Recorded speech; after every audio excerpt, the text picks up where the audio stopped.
बिस्मिल्लाहिर्रहमानिर्रहीम अस्सलाम वालेकुम। ये जी पाकिस्तान में जितनी भी नेटवर्किंग और मल्टी लेवल मार्केटिंग कंपनीज आई उसमें बी4यू वाहिद कंपनी थी जिसने एक से ज़्यादा फिजिकल बिजनेस स्टार्ट किए और इससे ज़रूर पाकिस्तानियों को जॉब्स भी मिली।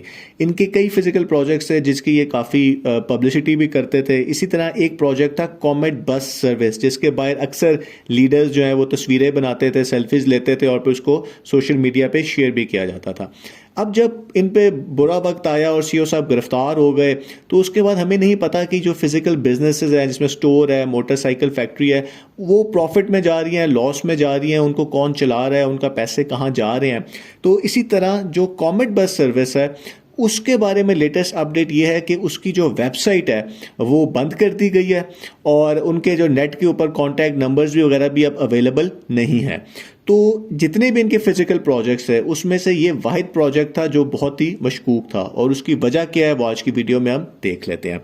एक तो ये है कि जितने भी इनके फिजिकल प्रोजेक्ट्स थे जिसमें आप देख लें डिपार्टमेंटल स्टोर्स था, उसका इफ्तिताह जो है वो गवर्नर पंजाब ने किया था और जो इनका कैब थी वो लाहौर कलंदर्स के स्पॉन्सर्स थे। लेकिन जब इस बस का इफ्तिताह किया तो सीईओ साहब बस के पास जाके खड़े हो गए थे और उन्होंने तस्वीर जारी कर दी कि जी इफ्तिताह हो गया।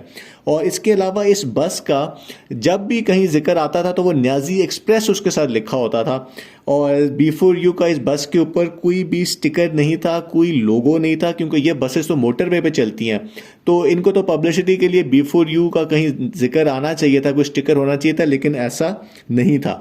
इसी तरह जब केपीएल हुई तो उस टाइम के ऊपर भी कहीं कॉमेट बस का कहीं भी जिक्र या कहीं भी लोगो, कहीं स्टिकर नहीं लगा हुआ था।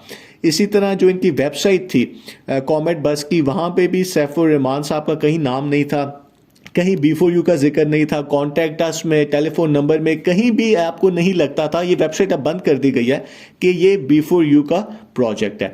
और सबसे अहम चीज़ ये कि एससीसीपी ने जो 5 जनवरी को लिस्ट जारी की है गैर कानूनी कंपनीज की, उसमें भी इनका नाम नहीं है और उसमें बी4यू की सारी कंपनियों के ही नाम है। तो इतने इनके जितने भी फिजिकल प्रोजेक्ट्स हैं तो ये एक ऐसा प्रोजेक्ट है जिससे ये लगता था कि शायद ये बी4यू का प्रोजेक्ट नहीं है या कोई पार्टनरशिप थी। खैर हमें कहीं इसमें बी4यू का नहीं नज़र आता था नाम।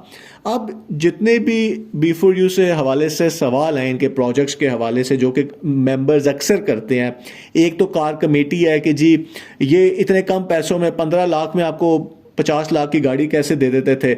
इसी तरह हमें ये नहीं पता चला कि वो जो ईद वाला विड्रॉ था वो कहाँ चला गया एकदम जो आना था लोगों का। फिर वेबसाइट है वो बंद कैसे हो गई बी4यू के। तो ये सवाल हैं जो कंपनी जवाब नहीं दे पाती। पहले तो ये होता था कि कई लीडर्स होते थे, कई तर्जमान होते थे जो कि कुछ एक बंदा एक बात करता था, दूसरा कोई और बात करता था। अब तो वो चीज़ें ख़त्म हो गई है। तो अब ये सवाल जो हैं इनके आपको जवाब शायद ना मिल सकें क्योंकि अब जो लोग हैं जो सामने हैं वो तो यही कहते हैं कि जी हमें तो पता ही नहीं है इसका, ही तो सीईओ साहब खुद ही बताएंगे।